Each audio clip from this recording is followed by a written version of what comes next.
नमस्कार, मैं हूं आपके साथ आरती सिंह आजाद और डालते हैं नजर खास खबर की ओर। दक्षिण दिल्ली लोकसभा से भारतीय जवान किसान पार्टी के फौजी सुरेंद्र पहलवान ने भरी हुंकार। बीजेपी और कांग्रेस को देगा पटकनी। फौजी सुरेंद्र पहलवान ने आज दक्षिण दिल्ली से अपना नामांकन दाखिल किया।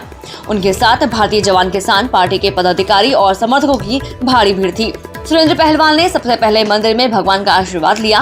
उसके बाद गांव के सभी बड़े बुजुर्गों से जीत का आशीर्वाद लिया। भारतीय जवान किसान पार्टी के पहलवान अपनी साथी साक्षी मलिक की बात करते सुरेंद्र पहलवान ने कहा कि इस बार मतदाता महंगाई, बेरोजगारी, जुमले, झूठ और अनदेखी के अलावा देश को निजी हाथों में जकड़ने को लेकर रोष में है और सत्ता परिवर्तन के मूड में है।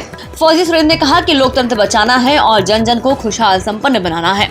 इस बार सत्ता परिवर्तन के लिए लोग भारतीय जवान किसान पार्टी को वोट देकर संविधान की रक्षा करने के लिए सुरेंद्र पहलवान के गिफ्ट के निशान पर मोहर लगाएं। सुरेंद्र पहलवान ने कहा कि बीजेपी ने पहलवान, किसान और जवान के साथ धोखा किया है।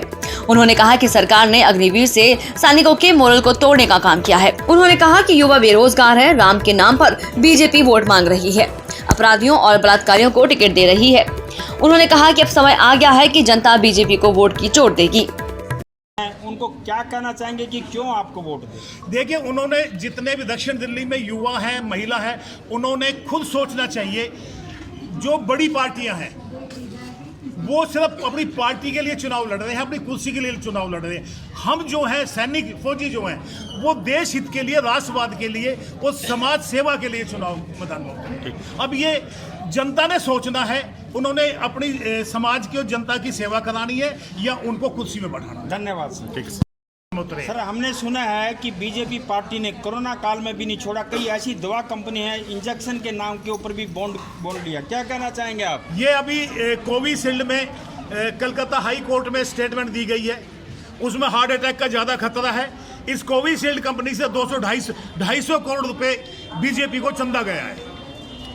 आप क्या कहना चाहेंगे? भ्रष्टाचार पूरे जोरों के ऊपर है, शिक्षा, स्वच्छता, रोजगार की तरफ कोई ध्यान नहीं है और रोड, सड़क और पानी की तरफ भी ध्यान नहीं है। अगर आपकी पार्टी आती है सत्ता के अंदर, क्या करोगे आप?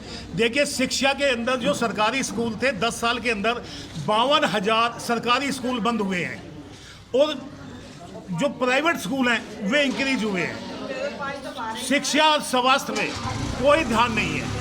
एक भी 10 साल में एम्स जैसा हॉस्पिटल सुपर स्पेशलिस्ट का सरकार ने नहीं बनाया है। आपकी अगर हम आते हैं तो हम शिक्षा, स्वास्थ्य, नारी उत्थान के लिए ये स्पेशल हमारे मुद्दे रहेंगे।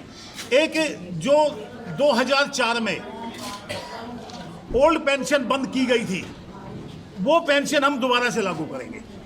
सर, मैं पूछना चाहूँगा कि अभी इन्होंने बोला था कि 50% रिजर्वेशन महिलाओं को देंगे, मगर अभी इन्होंने 8% भी बीजेपी ने महिलाओं को टिकट नहीं दी लोकसभा में। क्या कहना चाहेंगे आप? देखिए, ये इसका सवाल जवाब तो बीजेपी वाले देंगे। यानी भाषण में कुछ बोल जाते हैं और हकीकत में कुछ भी नहीं है। वो 50% महिलाओं को सीट का डिक्लेयर करके और 8% दे रहे हैं। तो ये जवाब तो उनसे लो और मांगो उनसे, भाई 50% क्यों नहीं है? आप उसको कुछ पीछे छोड़ दिया, क्या आप उस नारे को फिर से मशहूर करोगे? हमने कई बार ऐसी जगह देखी है, जब जय जवान जय किसान का नारा लगता है तो बीजेपी वाले वहां से जगह छोड़कर चले जाते हैं। मेरे साथ खुद हुआ था पंजाब में, जब मैं तिरंगा यात्रा ले गया था, तो जैसे जय जवान जय किसान का नारा लगाया तो वे वहां से भाग गए। आज उन्होंने जय जवान जय किसान के नारे से चिढ़ हो गई है। सुरेंद्र जी, कुश्ती के अंदर आपने देखा ज्यादातर जवानों और किसानों के बच्चे हैं। आज साक्षी पहलवान ने यह बोला है कि बीजेपी पार्टी जीत गई और हम हार गए। क्या कहना चाहोगे आप? साक्षी मलिक से सवेरे बात हुई थी मेरी, आने वाली थी, नहीं पहुंची वे। आज उन्होंने सच में कहा है और हमें रोना भी आता है।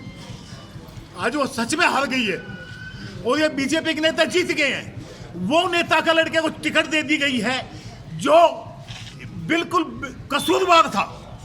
उनको, जिनको जेल में भेजना चाहिए था, उनको टिकट दे दी गई है आज भारतीय जनता पार्टी से। क्या लोकतंत्र के ऊपर पैसा तंत्र भारी होता जा रहा है? लोकतंत्र पर पैसा भारी चोट करने लग रहा है। लोकतंत्र पर पैसा भारी है। संविधान और लोकतंत्र आज दोनों ही खतरे में है।